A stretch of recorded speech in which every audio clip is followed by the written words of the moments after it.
This is Heidi, written by Johanna Spyri, translated by Elizabeth P. Stork, narrated by ElevenLabs Professional Voice Clone Anarita 2. Part 2.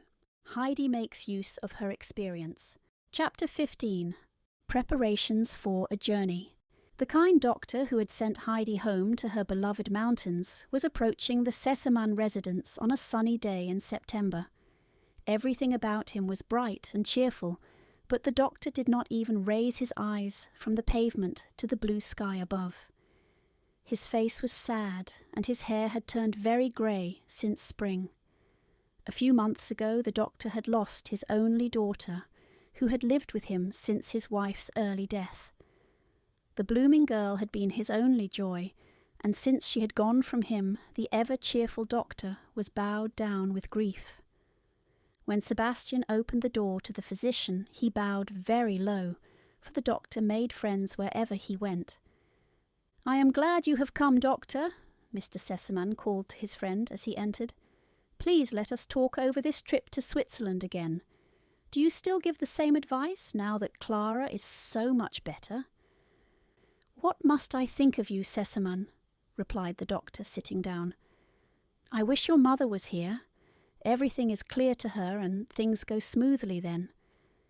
This is the third time today that you have called me, and always for the same thing." "It is true, it must make you impatient," said Mr. Sesaman.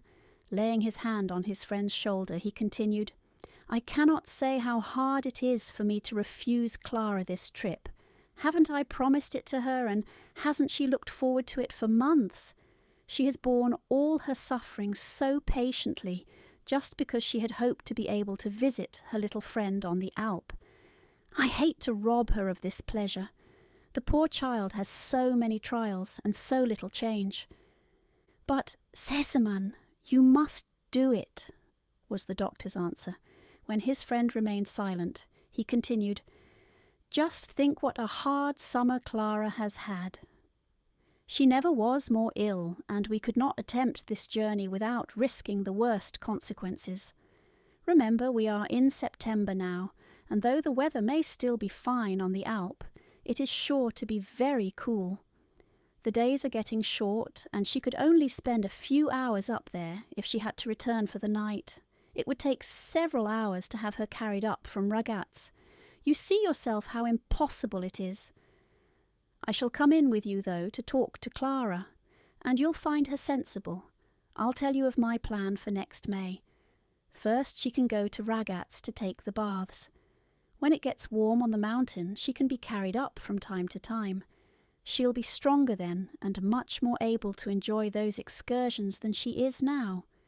If we hope for an improvement in her condition, we must be extremely cautious and careful. Remember that." Mr. Sesaman, who had been listening with the utmost submission, now said anxiously, "Doctor, please tell me honestly if you still have hope left for any change." With shrugging shoulders, the doctor replied, "Not very much. But think of me, Sesaman. Have you not a child who loves you and always welcomes you? You don't have to come back to a lonely house and sit down alone at your table. Your child is well taken care of, and if she has many privations, she also has many advantages. Sesaman, you do not need to be pitied. Just think of my lonely home." Mr. Sesaman had gotten up and was walking round the room, as he always did when something occupied his thoughts. Suddenly he stood before his friend and said, "Doctor, I have an idea. I cannot see you sad any longer. You must get away. You shall undertake this trip and visit Heidi in our stead." The doctor had been surprised by this proposal and tried to object, but Mr. Sesaman was so full of his new project that he pulled his friend with him into his daughter's room, not leaving him time for any remonstrances. Clara loved the doctor, who had always tried to cheer her up on his visits by bright and funny tales. She was sorry for the change that had come over him and would have given much to see him happy again. When he had shaken hands with her, both men pulled up their chairs to Clara's bedside. Mr. Sesemann began to speak of their journey and how sorry he was to give it up. Then he quickly began to talk of his new plan. Clara's eyes had filled with tears, but she knew that her father did not like to see her cry, and besides she was sure that her papa would only forbid her this pleasure because it was absolutely necessary to do so. So she bravely fought her tears and, caressing the doctor's hand, said, "Oh, please, doctor, do go to Heidi, then you can tell me all about her, and can describe her grandfather to me and Peter with his goats. I seem to know them all so well. Then you can take all the things to her that I had planned to take myself. Oh, please, doctor, go, and then I'll be good and take as much cod liver oil as ever you want me to." Who can tell if this promise decided the doctor? At any rate, he answered with a smile, "Then I surely must go, Clara, for you will get fat and strong, as we both want to see you. Have you settled yet when I must go?" "Oh, you had better go tomorrow morning, doctor," Clara urged. "She is right," the father assented. "The sun is shining, and you must not lose any more glorious days on the Alp." The doctor had to laugh. "Why don't you chide me for being here still? I shall go as quickly as I can, Sesemann." Clara gave many messages to him for Heidi. She also told him to be sure to observe everything closely, so that he would be able to tell her all about it when he came back. The things for Heidi were to be sent to him later, for Miss Rottenmeier, who had to pack them, was out on one of her lengthy wanderings about town. The doctor promised to comply with all Clara's wishes and to start the following day.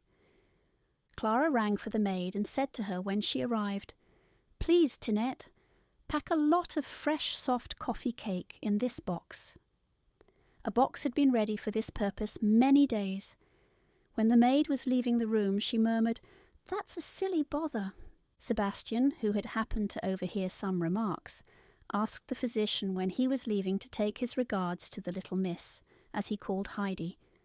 With a promise to deliver this message, the doctor was just hastening out when he encountered an obstacle. Miss Rottenmeier, who had been obliged to return from her walk on account of the strong wind, was just coming in. She wore a large cape, which the wind was blowing about her like two full sails. Both had retreated politely to give way to each other.